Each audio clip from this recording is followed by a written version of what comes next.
Hi everyone, and welcome to the Monomyth Diaries, a bi-monthly podcast where ordinary people get to share their hero's journey. I'm Mandy. And I'm Karen, and we'll be your hosts. Each episode will feature a hero who will share their journey of growth. We'll hear stories about forgiveness, survival, determination, and much more. We're glad you're joining us because we all have a monomyth to share and someone out there needs to hear it.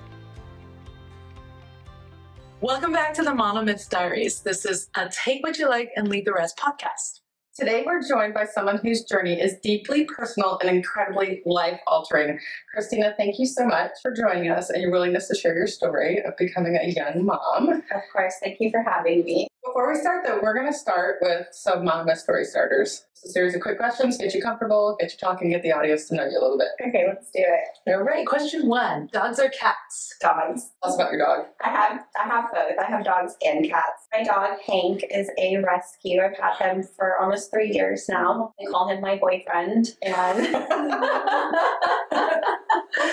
and I have 2 cats who are recent rescues. I was photographing bridals at a barn when the tornadoes actually came through Houston, and we heard just little meowing, and I found 2 4-week-old kittens. So they came home with me, and lo and behold, my son is actually a cat person. And we didn't know that. So they're Becky and Shiv. Wow. Shiv. Yeah, because he'll cut you.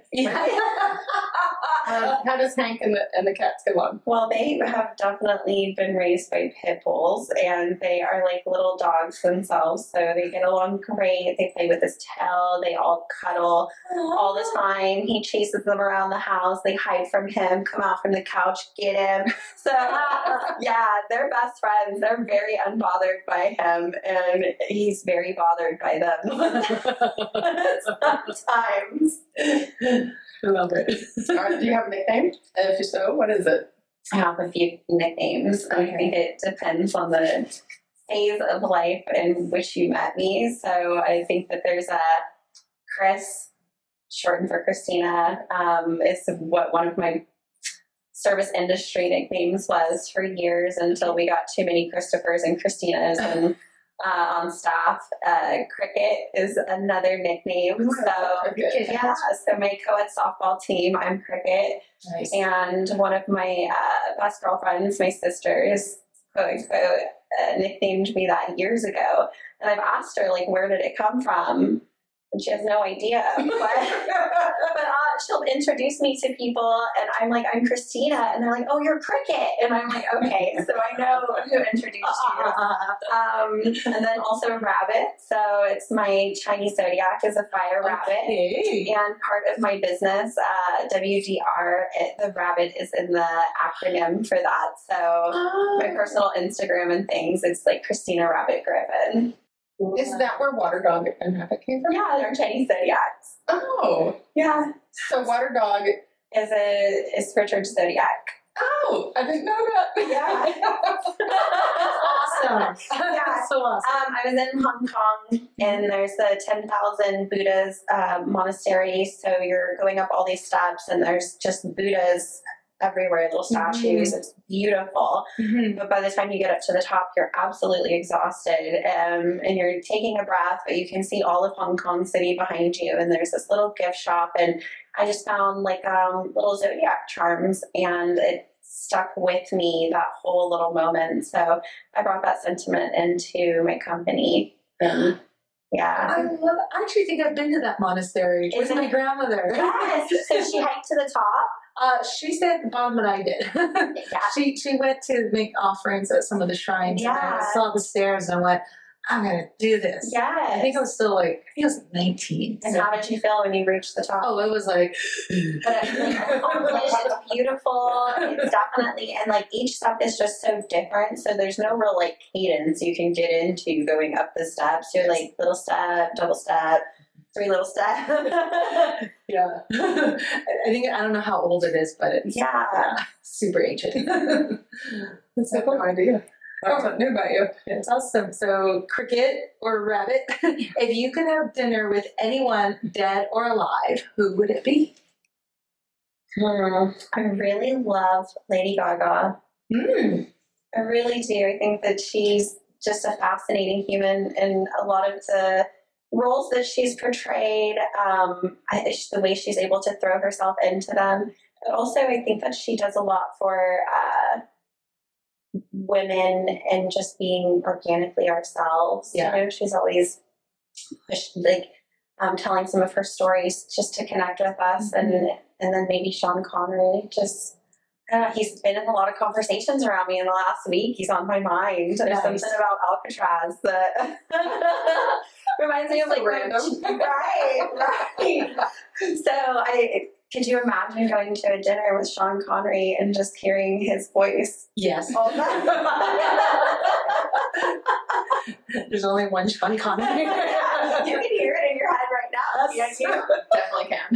Definitely can. My husband tries to do a very poor impression of it. I really want to try to do one right now, but I'm not even going to attempt it. Maybe some behind the scenes. Yeah. I have to listen to a clip really quick and then go for it. But there's just a particular, like, way that his mouth moves and with his accent that's really cute. Yeah. You know who it is. Like, the name of his mouth, you're like, oh, yeah, Sean Connery. Yeah, I grew up on him with, like, blockbuster movies with my dad. You know, you go pick a movie out on a Friday night, and it's an action-packed Sean Connery film, and there's just like a warmth to his voice, like Morgan Freeman. Yeah. Yes. All right, as a photographer, I'm so interested in how you answer this question. Sunrise or sunset? Sunset. I have chased a lot of sunrises, and there's just something about a 4 a.m. wake up that takes away the beauty for me. I feel that. I love sunsets, and, like, a lot of my current photography work is very focused around golden hour. So any engagement or family sessions that are outdoors, even weddings, if they have an early ceremony time, I always put in a sunset pool so that we can capture those golden hour images. It's just the way the golden light hits, and there's like a softness to it, but it's also so dramatic and vibrant. And sunrise can be like a little misty and soft and more pastel-y, but I feel like the drama in sunsets and the, like, neon colors are just so beautiful. I'm drawn to them. I knew you would bring the photography into it. Mm-hmm. I know we did westerns in the evening like that. Sure did. Specific, like, 90 minutes before golden hour is prime time. So it's I'll like check the sunset.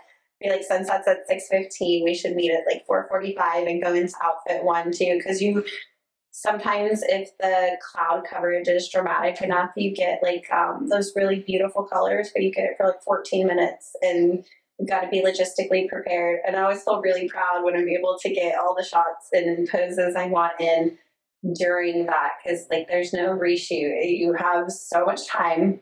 That's the challenge. And then blue hours on, and everything goes really cool around you as soon as the sun sets. Do you have a favorite quote or mantra? I listen to tons of affirmations every day. So I think a powerful quote for a mantra for me is just telling myself every day that you are enough and you are doing a good job. We're going to talk about that again later in the episode. Yeah. Because we've talked about this. What's your favorite song? Oh, my favorite song. There is the song 1,000 Years by Christina that I was a huge Twilight fan. Weston is too. I love He sings that song all the time. And you know, it's the intro to so many weddings. There's instrumentals and the Bridgerton, and it's just so beautifully done. I've loved it since it first came out, and it was one of the songs that I would sing to my youngest son. After he passed away, I didn't want to listen to it or hear it, and then I got into the wedding industry, and I heard it all the time. So now there's this beautiful moment where all you can do is kind of smile. So that song just evokes a lot of emotion in me when I hear it. So, Christina, can you take us back to the moment when you found out that you were pregnant? I was 13. So this was 2000. And my son was born, it was 2001 because he was born November 2001. So Right. I probably knew a couple of months into it just because you don't get your period. And I didn't take a test or anything. I was going on to summer break. So it was the summer of my 8th grade year, and I was going to visit family in Colorado for a month. So my younger brother and I were flying out there, and I was going to be staying with my aunt, uncle, and my cousins. So this is my mom's younger sister. And she's from Colorado, so it was a visit to like see my grandparents out there. And so we're in Colorado, and I am confiding in my cousins. I have 2 guy cousins and 2 girl cousins out there. And the older of the 2 gals, she and I were very similar in age. So we were buddies. I was in her room with her, and we were having sleepovers, and I confided in her that I was pregnant. How old was she? She's 13 also. Okay. Yes. But we had been going to water parks, amusement parks, camping trips in Nebraska. I was doing water sports. I was a very active, outgoing teenager. Right. But so you knew in your mind this whole time, you thought you were pregnant, or you knew you were? I thought. Okay. It's just a suspicion. Yes. Yeah. But I'm also 13 and incredibly naive, raised in a very religious household, and though taught about the birds and the bees, and though experiencing the act of it, which I lost my virginity at school. So I was very active in all of my extracurriculars. So straight A student, winning awards for math competitions, in theater, bringing home trophies for everything that I did. So I just had a lot of access to the school, and there's a lot of trust there. So I definitely took advantage of that. But so summer hits, and I tell my cousin, and she tells my aunt. And my aunt, we're like at the zoo, and we're all having this little family trip, and we go home, we drop off the other kids. My aunt has a one-on-one with me, and she was like, "Christina, are you pregnant?" I was like, "Well, I don't know. I haven't actually taken a test." And so she took me to buy a test, and that was when it was confirmed. And then we had to go over, how do we call my parents and tell them what was going on, right? So were you pretty close with your aunt? We grew up in Texas, and so we would see them every now and then. We would talk on the phone, though. That was like, weekly phone calls with different family members. Oh, that's nice. My mom was one of 3 girls. She's the oldest, so this was her baby sister. Okay. And you just think, so I think back at that position I put her in. You have your big sister's daughter at your house, and you find out that she's pregnant. You also have 4 children of your own, and you're like, how do I manage this situation? And I think she did it with so much grace. She really made me feel safe. To this day, she is one of my biggest supporters. And we had to call my mom, and it was one of those, "What do you want to do, Christina?" No one knew how far along I was. So your mom asked you that question, or your aunt asked you that question? Well, after my mom stopped crying, she asked me that question. Yeah. Well, I was just there's so much hope, and like I was so good at everything. It was just a real shock that I was 13 years old and pregnant, and you're processing this. So my mom did lay in bed and cry for weeks, just absolutely heartbroken. And I still had some of my trip left. So being gone for a month, I thought maybe I was just a couple of months along, but I was really almost 6 months along. Wow. So there was no options. There was, even though they wanted to drive up and take me to get an abortion, there was not that option. We were going to all have a baby in the family, whether we wanted to or not. So then it was, do you want to keep him, or do you want to give him up for adoption? Right. And I just could never even fathom, having a child and then him being raised somewhere else. Though looking back, that probably would have been a much more stable environment for him, of course, and he would have had so many advantages that he just didn't have having a young mom. But I think our relationship is so wonderful now. I made the right decision, and even though the phases leading up to where we are now, I didn't always make the best decisions. So, it was wild, and so You must have been terrified yeah, having to make that phone call to your parents. yeah, absolutely. My mom and dad were spare the rod, spoiled a child Oh boy. parents, and so we were raised in a very disciplined home, and I knew I messed up like big time. So, and then it's like the anticipation. You still have to fly home. Your parents have to pick you up from the airport. I had started to gain weight, and when I got off the plane, I had this like little belly, and my mom burst into tears. And I can imagine now, looking back, how shocking that is. When I was going into my freshman year, so I think I started my freshman year 7 months pregnant. What were you thinking and feeling on that plane ride home? I did not want to go home. Yeah, absolute fear. But also, I think there was just a naivety to what I was going to be getting into. You don't realize how many things go into being pregnant when you, I'm on my parents' insurance, but they aren't covering everything. So then having supplemental Medicaid and starting to figure out the government programs available to help. I mean, I couldn't have a job.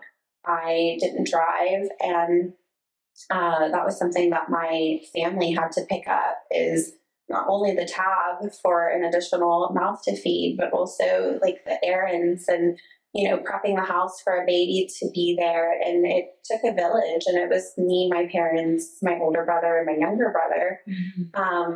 So it sounds like your parents eventually got on board with you wanting to keep your son. Yeah. So they weren't at first. Is that accurate? No, of course. And I think everybody was just kind of like, what do we do? Right. And it was also awkward, like meeting his dad's family. And, his dad lived with his grandparents and was 15 when my son was born. Right. This is your dad. Yeah. Yeah. So having to tell his grandparents, who he was raised by, his mom abandoned him when he was a baby. And he was raised in a very strict Catholic household, and having the two families come together. I remember that meeting so specifically, because it's just like everybody is like, what are we going to do? My son's dad never lived with us. We were really young, so he was right from the start a weekend dad. And I think a lot of the responsibility did fall on my family, because we were the constant in the everyday. Yeah. But I also didn't make decisions as an adult for my child until he was a couple years old. I didn't even drive with him for the first time until he was 3. Oh my God, and it was a Halloween. Oh, wow. Yeah. He was dressed as a little giraffe, and I had just gotten off work. I was a hostess at Chili's, and my mom was supposed to drive us to go trick-or-treating, and she didn't want to go. She was tired that night, and she was like, okay, you can drive him. So I drove him to the mall, and we walked around in his little giraffe costume. Oh. Yeah, it was so cute. So today's like an anniversary. It's been 20 years. Wow. Yeah, that's cute. Yeah, just for fun. How old is you today? Just for people that don't know. So you're in your 30s. Yes, I'm 37. I just had my birthday in August, and he is 22. He will be 23 November 29th. So Wow. I know. And he's a successful bar manager. We have such a wonderful relationship. We just took a trip to Portland together for Portland Cocktail Week. It was really fun to see him as a young adult, experiencing life and travel and making new friends and bringing education back to his staff here. All the years in our relationship that really brought us to this moment. So y'all have such a nice relationship, and you both have such a success story, and we're so excited that you're going to get to show everybody how you got from a teenage mom to your successful, awesome, authentic, lovely self. So I'm so I do excited. tell people all the time when I meet them, I am a teen mom success story. So You really are. yeah, and they're shocked when they meet me that I have such an older child. People meet me and automatically assume that I'm 28 or 32, that I haven't even really started my life yet. And then they find out that I'm an empty nester. It's a very unique situation I find myself in. Yeah, very life altering. Yes. Do you want to circle back around to, so you've had Junior, you've given birth to him, and you're living at home. Yes. What was that like as a mom? You're in high school, but at the same time you're having to live with your parents and raise your child. Right. What is very, that like? very frustrating. Right. Very demeaning at times, I think, because I didn't know anything. But in that moment, I thought I knew everything. So I'm glad to hear you say that out loud. So many of us say that. You think you know everything when you're a teenager, right? Yep, you really do. And there were moments raising my own teenager, I was like, Christina, you're such a pain in the butt parent. Right? Those little moments of realization, but it was incredibly difficult. I was still in school until about 7.5 months pregnant, and I was riding the bus, and that was bouncy, and it was mornings. I was in a really large Houston school, so I just didn't want to go back one day. So I dropped out of school. I was going to homeschool. Right. So there was this Hargrove homeschool where they send you a box of booklets. You read through them, take your tests, and then you have your high school education. Not really a self-starter or a learner in that way. So I found that difficult to do. And self-guiding yourself at 14, I also found difficult to do. So I really lacked in education during that time of my life. And I was practically a stay-at-home daughter. So 14 years old, this little baby, both of my parents were working full-time. It was wake up in the morning and how do you prep the house for success? So everyday chores, dusting, mopping, vacuuming, prepping dinner for everyone when they got home that evening. And then also my older brother ended up having a baby when my son was about 7 months old. So then we had a second little one in the house. I did not realize that. Yeah, my niece Gianna, very close in age with my son. So they were raised kind of like siblings. And my job was to stay at home with both of them. So a lot of cooking, a lot of cleaning, house management, until I was able to get my first job. You weren't just being a mom at this time. You're also taking care of your entire family, like your brothers and your parents, because you're running this entire household and 2 little ones. Yeah, and my mom and dad were working very long hours to monetarily provide for this situation. So I look back at that as well, and I'm sure that was a huge burden for them to take on that I did not fully appreciate in the moment. But also, I was a little wild as a teenager. So they were also managing having a teen mom who also acted out as well. There were a lot of imperfections in my personality then. And I think that child trauma I have gone through, and as I process the things I've done as an adult, I feel as if the trauma I experienced as a child with just different things led me to be a hypersexual teenager. And I was always seeking a relationship of some kind. I was sneaking out of the house. I was having humans pick me up from driving school and skipping driving school and going out and having fun because those were my couple of hours that I didn't have my child or something. Right. And then getting caught in those things and the repercussions of that. So it was Trial by fire. yeah. So no real social interactions. All your friends are in school.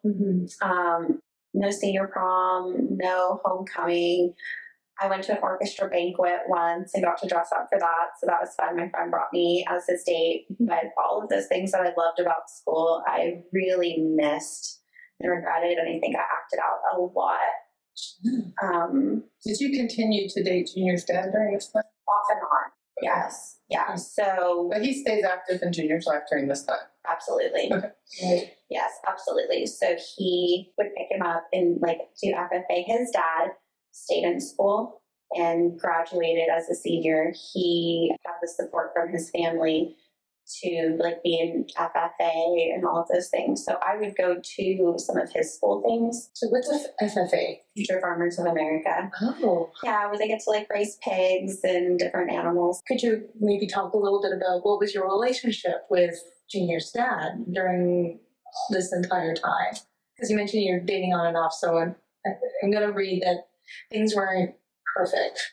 No, of course not. And we were so young when we started dating. It was like middle of 8th grade.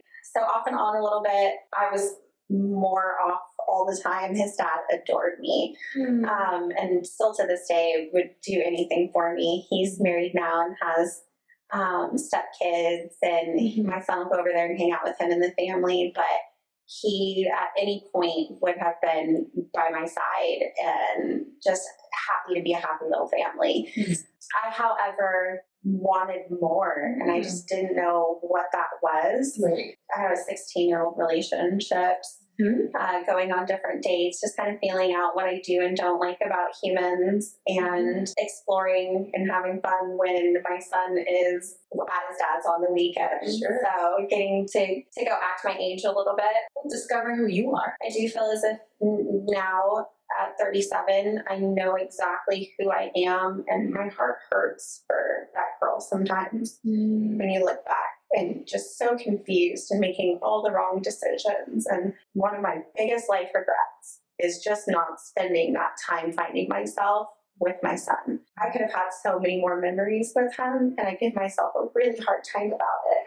But I'm constantly reminded by him that, you know, I did a good job, and no matter what, it's always me and him against the world. So I just have to remember not to be too hard on myself for things I did as a 16-year-old, you know, and the guilt that you carry being so irresponsible at that time.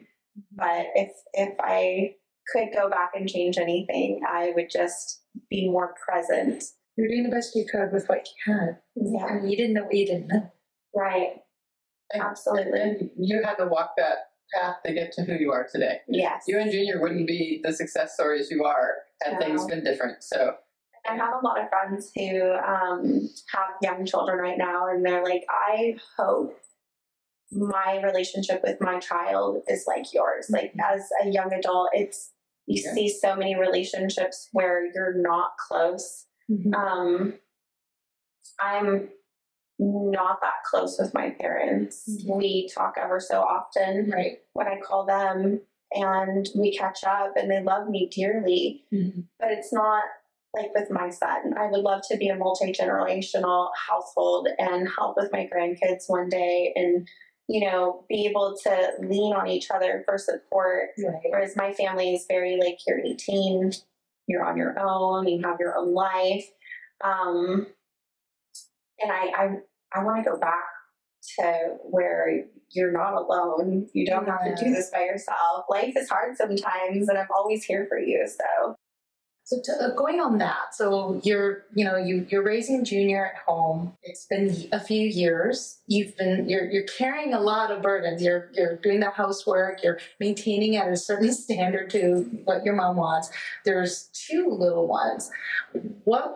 How would you describe the relationship and the how you engaged with your parents at this time? Because you're acknowledging they were working extra hours. Yeah. But how would you describe the emotion, the energy? I think that we really overstimulated my mom. I think it was just a lot in the household, having the 2 little grandbabies, and then the 3 kids, and then, you know, my little brother going through high school. And because I think your mom must have only been in her 40s. Yeah. When this is all happening. She's born in 62. Okay. So and that's a lot to carry. Things were always a little high stress, Right. and on edge. So I moved out when I was 17, and So you and Junior moved out together. Okay.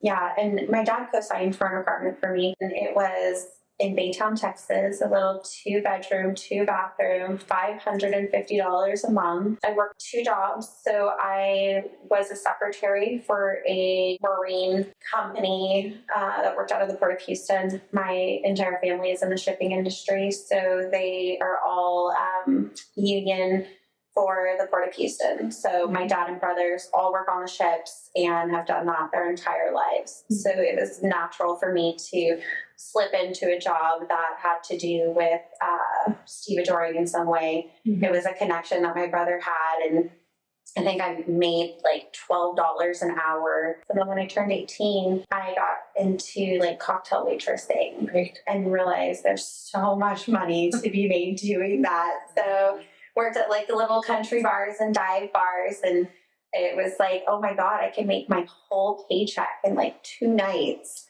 which was incredible. That's how I put myself through college. Yeah. I know. Yeah. I know when I had my first job teaching school, I was not making nearly as much money as I was when I was bartending. Right. But now I look back and I'm like, God, being 17 years old, managing paying rent or not paying rent, really learning money management then. I had 0 money management skills. I did so many detrimental things to, like, you go out one night and you spend any amount of money, the domino effect of that, and really learning that if I don't put a roof over me or my son's head, it doesn't really work for me like other people. I can't go crash on someone's couch. I absolutely don't want to go move back in with mom and dad, which happened. And then you just feel like a failure. But then I look back and I'm like, oh, you had no skills. You're making like minimum wage. You were doing the very best you could. But sometimes it's just hard, Christina. And sometimes unexpected expenses do come up, even when you're an adult. That time in my life made me appreciate and absolutely need a nest egg and savings at all time. So you're 17 at this point. And how old's Junior when you're going through all this? 4, 3 and a half, 4. Turning 4. Wow. Yeah, I know. And I look back at that, and that is wild to me. So, and you know, doing dumb little mom things like packing flaming hot Cheetos in his lunch for him. One of my like funnest memories with him is picking him up from daycare, and it's, you know, his name is Brian. He's named after his dad. Okay. But everyone always calls him Junior. Right. From the time he was like little bitty. And I pick him up and he's being a brat about something. And I was like, Brian Sean. And they were like, wait a minute, his name's not Junior? So, yeah, it was just really adorable. And always being a really young mom at daycare was very interesting. So you're 17 and you're dressing him up for Halloween, and I'm dressing up for Halloween, and we're going to go to the hospital next door and go trick-or-treating, and I was a sexy pirate. Oh, it was so inappropriate for it. So here I am in like fishnet stockings and a little pirate costume, and all the other moms are like witches and pumpkins and very PG outfits, and I was like, oh, I do not fit in right now. And learning those as well, you know, tacting grace in every situation that you're in and kind of filling out the room. So I learned a lot from them. They were very like kind with me. He went to the same daycare for a couple of years in a row when he was little bitty. But again, I had that opportunity too because of daycare assistance. So it was a program by the state where you only paid a portion of what the daycare actually was. And looking back at that program, it's incredible. I couldn't imagine paying $400. Like some moms pay like $400 a week right now for daycare. And I think I was paying $60 a week. So that was really helpful on that tight budget that we were on. You had a lot of blessings early on. Yes. You know, parents that were both working and helping you, the grandparents of Junior's dad, government assistance, your dad signing to help you get your apartment. You had a lot of blessings in the beginning. Yeah. It was difficult But I'm not trying to minimize that, but at the same time, you do have a lot of lessons going on in your life. And in that moment, you don't realize that, right? Like, you're young and you don't really think about those things. I that's the best way to describe myself. I think when you're younger is that you're just selfish. You do think about yourself a lot more than I think you do when you're older and humbled. I'm so humbled by life now. I think about, what is this action that I'm doing gonna do to affect everyone around me? And I didn't have that same process at 17 years old. You were also being very teachable. Yes. You were like receiving these lessons from, the daycare workers and the people working there. And you were literally going to school to be a parent. Yeah. And absorbing those lessons so serious. Kudos to you. And growing up at the same time that he grew up. Now in our lives, any decisions that my son is making, if he makes one that doesn't happen to be the best one, he looks at me and he's like, well, I'm learning some valuable lessons in life right now, Mom. And I'm like, I'm not judging, because you literally watched me learn all my valuable lessons in life, like firsthand POV. And he's like, oh yes, I did. Have you ever shared anything that stood out to him, watching you? We've talked about this. We're like, maybe Junior should come on the show sometime and tell his story. Right. And breaking generational curses is a huge thing for us. There are memories I have with my parents that I've iterated out loud and been met with that didn't happen. And I think we just remember things differently as humans. There's your story, my story, and the truth. So I tell my son all the time, if there's something that you remember that I've done, let's talk about it. Because I am sure that in my raising you, being so young, there is trauma that I have caused, and I do not want that to fester. There's no reason for you to have a harder time as an adult, or if your inner voice is mean to you. Like, our inner voice is our parents talking to us. It's like that inner child, and how do they talk to you? And just trying to be really positive, morally correct, and communicative when we discuss any topic now, but being open to what is he saying, how is he processing that memory, how did that make him feel, and I think sometimes just acknowledgement goes such a long way. I'm going to assume that was not what your parents did for you. Am I correct? No, and I just don't think that's their generation almost. It's not their fault. I think that we communicate so much more now with social media, with people being able to reach out and say, oh, you went through that? Just like this podcast, I went through that too.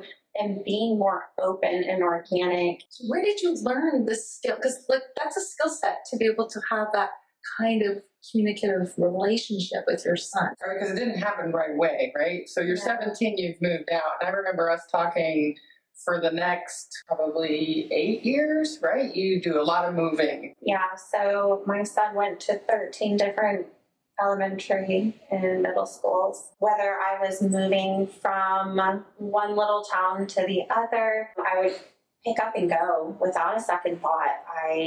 If this no longer served me, then I had no problem phasing into another phase. And now it's so funny because I want the structure and I want the long term and I want to be able to plant my garden and have that. But I was just like a breeze when I was younger, but my little one is a breeze with me. Right. No, that was so unfortunate for him. I think that it did give him the ability to really chameleon into any situation, to pick up and make fast friends no matter where he goes. But also, I think that it affected his education, just not having that consecutive teaching experience as he was getting older. And then with me being uneducated as I am no help when it comes to some of the math homework and other things that you're learning and doing. So it was not a stable time in either of our lives, my 20s that we're getting into now.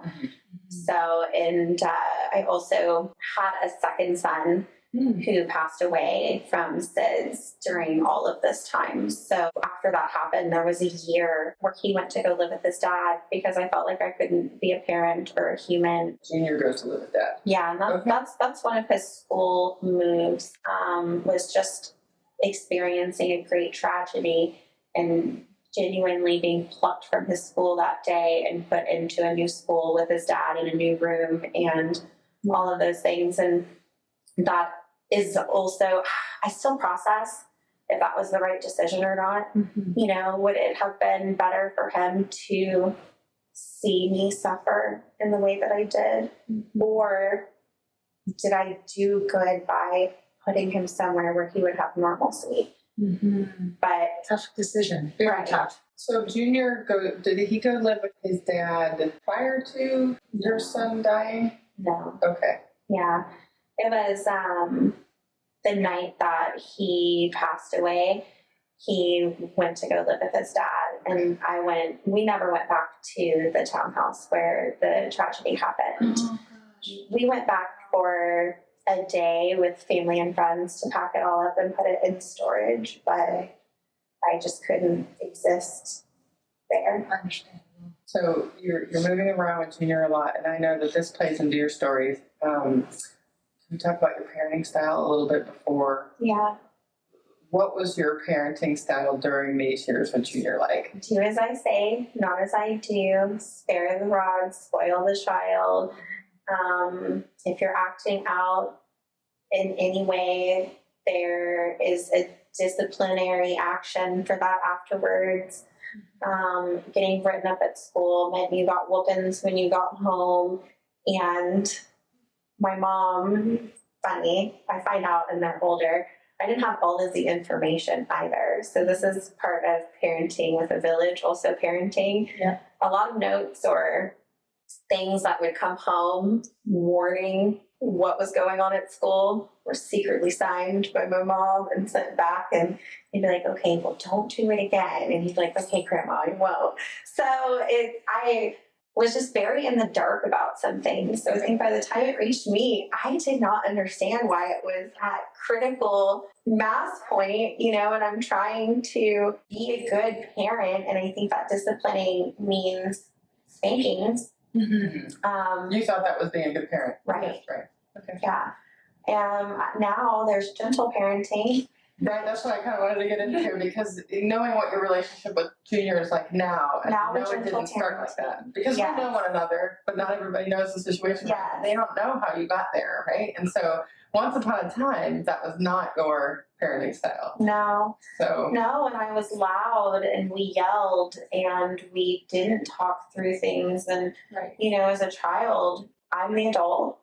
You don't get emotions. You know, you stop crying or I'll give you something to cry about. And that was how I was raised as well. So that's one of those generational curses we are breaking. Yeah.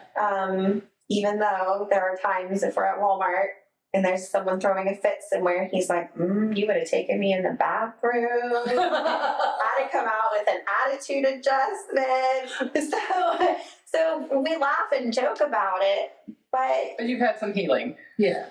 Yeah. striking your child or being struck by your parent hurts Yes. in more ways than just physical. You know, there's an emotional hurt. I think that's some of the trauma that I carried from being a child is hands not touching you in a way that is kind and loving, you know, to use them as a tool for discipline. It just changes the emotion that you feel towards that person. So I And this goes on until Junior's think like 6th grade. Yeah. middle-ish school. Yeah. I want to say he was in like 5th or 6th grade when Robbie passed away. So he's born in 2001 and Robbie passed away in, 2013. So he'd have been around 12. School's a big shift for him. And you're dating, and you are pregnant again. Yes. Tell us about that. Yes. Okay. So I get pregnant with my youngest son, Robbie Van. And this is one of those inner thoughts that you don't really share with everyone, but I want to share with you guys. You know, when I lost him from SIDS, that was so traumatic. But one of the guilty things I felt inside was why am I so upset about losing him, but I don't mourn my miscarriages or my abortion in the same way? And that was a huge thing for me, because I was like, wow, Christina, you don't just have one little soul up there. You have a few. But why? Because this one was earthly for a few months, because it hurts so much more. Right. You know, and so processing that guilt took me a long time. Thanks. So I was like, man, I'm pregnant. I am 23, 24, and I really want to have this baby. I wanted to procreate. Like, I really wanted to have a little family. And I was like, I'm going to keep this baby and try to do everything the right way. And I worked up until I was 7 or 8 months. And then I was like a day bartender and on my feet all the time and heavy breathing at this point. So I go to a doctor's appointment and I had preeclampsia. So they were like, well, you're going immediately to the hospital. He was born October 25th, 2012. Right. And he was just tiny. My older son was 9 pounds. I had him all natural, no epidural, no anything, 14 years old, just 12 hours of labor, and he hit the world running. I can't believe you wanted to have another one after that. Yeah, well, and so this one was the complete opposite experience. Right. Fall risk in labor for like 3 days, preeclampsia. You know, the pitocin is fighting with all the other things that they're giving you, and a mask. And when I'm giving birth, I like pass out during. It was just the worst experience. Right. And I was so swollen and just miserable, but he comes into this world and he's just this tiny little skinny 6-pound dumpling. And it didn't take me long to fatten him up, of course. So yeah, I got to stay home with him for 3 weeks before I went back to work. And then we just kind of rotated out on shifts. So were you living then with his dad? So Junior, you, dad, all living together? Yes. Okay. Yeah. Just 4 of you now. Yes. I had just switched jobs. I was working at a bar. It was like a 20-minute drive, but they had a really good night crowd. The night that Robbie passed away, the bar phone was ringing, but there's like a country band playing. It's loud. You answer the phone. It's your significant other screaming into the phone, and you're like, I can't hear you. What are you trying to say? And he's like, our baby is dead. You need to come home. And I just didn't understand. By this time, he's frustrated. I can't hear him. He's frantic. The police are on their way there. So I left everything and ran out of the work shift. And I drove probably 110 miles an hour home. Sure. And then you pull into the parking lot and it's just fire trucks and ambulances. And your son is in a cop car with his friend who was having a sleepover. And you realize it's all real. Yeah. And I just started throwing up. So that was my involuntary reaction to that. And you just, it's not natural to go through that. And I also carry guilt because I was so tired at that time in my life. You know, just exhausted and going back to work far too soon. And there was a couple nights before that, and he was sick.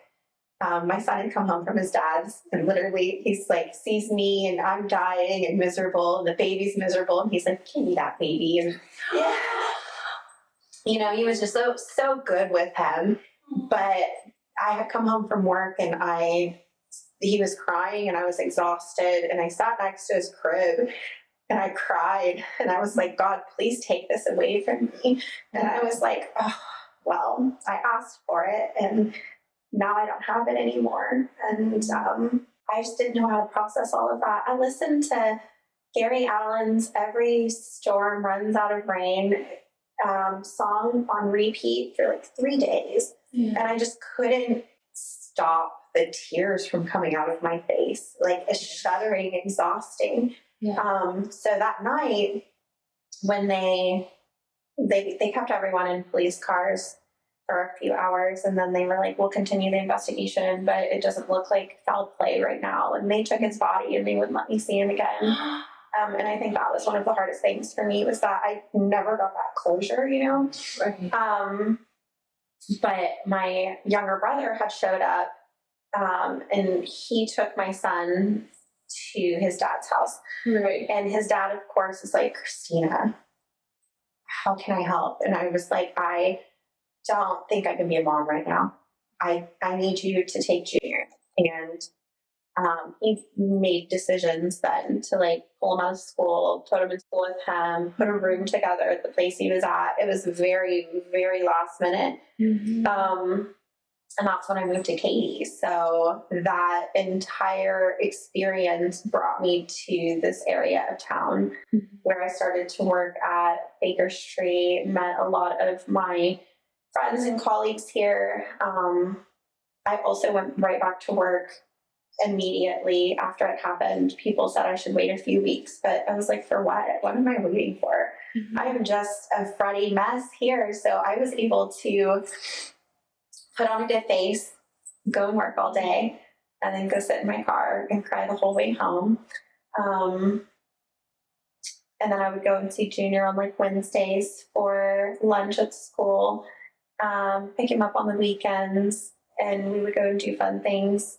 But I didn't realize the entire time he was also carrying a lot of burdens himself. So, you know, you're picking him up and you're trying to have talks with him about like, what are your feelings and what are you going through? And of course there's like a billion things in my mind, and he was being very stoic at that time, and I didn't realize it. You know, I thought he wasn't communicating with me, but really he was keeping a secret from me about his experience during that whole experience. I had been told from that night going on that he woke up in bed, something had happened, and he went into the cop car, and then he was like in there with his friend. And I had never over asked for details because I didn't want to know. So I'm like, okay, that's what the story is. But come to find out years later, he woke up to my significant other at the time screaming, came out of his room, saw that my son was purple and blue, his little brother, and tried to give him CPR until the ambulance came. And I just can't imagine how scared he would have been at that moment, you know, and then processing that. And then your mom sends you off with your dad, and his dad's military, and, you know, don't really talk about emotions. You know, he loves him so much, but it's not that like, oh, I love you so much, like, come here, let me hold you and cuddle you. I do wish that I had had the full story just so that I could properly navigate that afterwards and make decisions that were informed decisions. Like therapy would have been great after that, you know?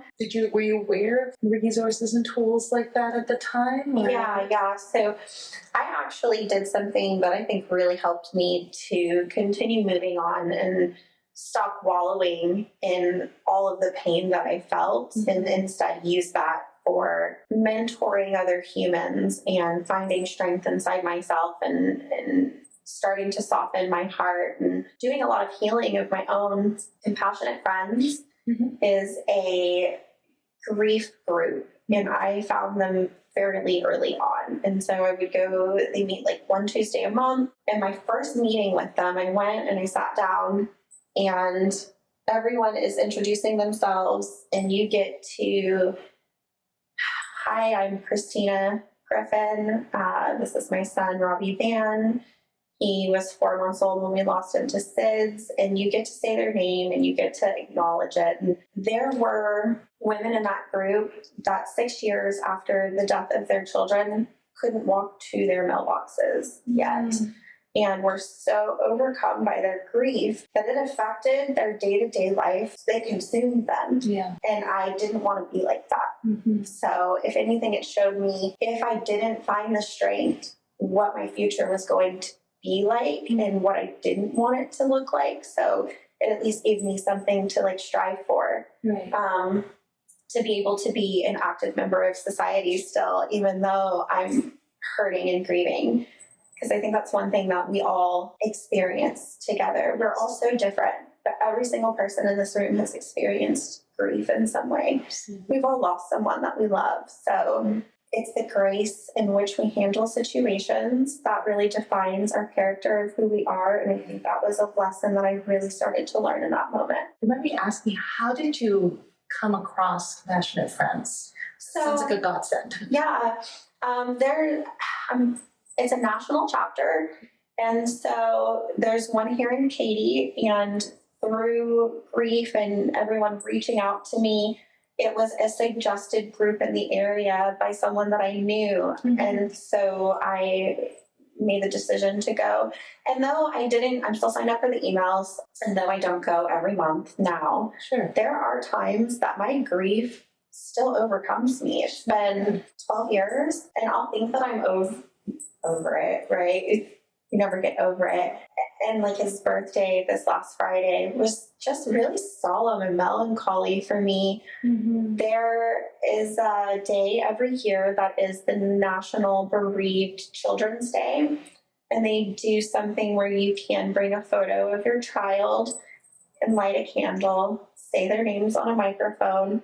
And it's heartbreaking. Mm-hmm. But that heartbreak humbles me. So I still participate in those things, and we still do a little birthday cake for him. And then on his anniversary of his death, my son and I always do something special. So we had him from October through February. February 2nd is when he passed away. His death certificate says February 3rd, but we know it was the 2nd. So this giant life-altering sadness and grief, I think you and I have talked about, this is what propels you forward. Yes. You're going to start making some serious changes moving forward. Yes. Is that accurate? Absolutely. And I think that I have done such a wonderful job. And I look at myself all the time and I say, I am so proud of you, Christina, mm-hmm. because I moved out here and I genuinely wake up every morning so grateful for what I have. So much. I don't feel as if I deserve anything in the world. I am not entitled to anything in the world. Whatever it decides to give me, I'm so grateful for, and I'll do the very best that I can with it. Just work hard every day and continue to exude that positivity. The positive things will come back to me. I remember you and I talking, and one of the things that you said was this situation softened your heart and opened your heart to a place where you can now start to make changes. Yes. I think that's a beautiful way to say it. Yes. And you can take those life-altering moments and really go both ways. There is always the path of darkness that you can take and get sucked into, and it's a succubus. It's all-encompassing. Mm-hmm. But there's also path of light. Yeah. Which can be harder sometimes. There's a lot of hard work involved and a lot of like introspection and looking at yourself and being like, was I morally correct in that situation? Did I say or do the right things? And being really honest with yourself. I think that being able to show your vulnerability to other humans it's a rarity. It's beautiful. Yeah. A lot of people aren't willing to be vulnerable. They want people to see what they think that person wants to see. Mm-hmm. But really, people are craving authenticity. Yeah. Safe spaces. Yeah. I'm so glad you found that. Yes, I found my safe space. Thank you for joining us on Christina's powerful first episode of the Monomyth Diaries. We're deeply grateful for her openness, vulnerability, and the courage it takes to share such an impactful story. Christina's journey has just begun, and there's so much more to uncover. Stay tuned for the next episode where we explore her path from heartbreak to healing. It's a story of resilience, growth, and finding light in the darkest moments. You won't want to miss it. Thank you for joining us on the Monomyth Diaries. If this episode resonates with you or someone you know, we'd love for you to share it and spread the inspiration. Don't forget to follow us wherever you get your podcasts or on YouTube to stay connected. We'd appreciate it if you could take a moment and rate and review the podcast. It helps us reach more people with stories of transformation and growth. You can visit us at monomythdiaries.com or text us directly from the show notes to reach out and keep the conversations going. Until next time, heroes, let's journey together through our monomyths.